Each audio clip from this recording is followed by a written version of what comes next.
కపిలతీర్థం దగ్గరికి వెడితే కపిలతీర్థం స్వయంభూలింగం. ఎక్కడది?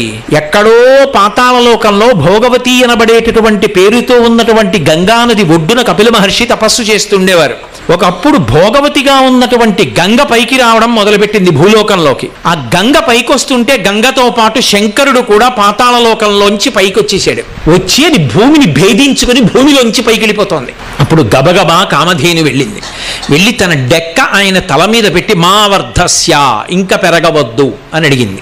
అందుకే ఇప్పటికీ మీరు కపిలతీర్థానికి వెడితే కపిలతీర్థంలో ఉన్న శివలింగం మీద ఆవు డెక్క ముద్ర ఉంటుంది. కింద వెండి రంగు, మధ్యలో కుంకుమ రంగు, పైన బంగారు రంగు, 3 రంగులతో మెరిసిపోతుంటుంది శివలింగం.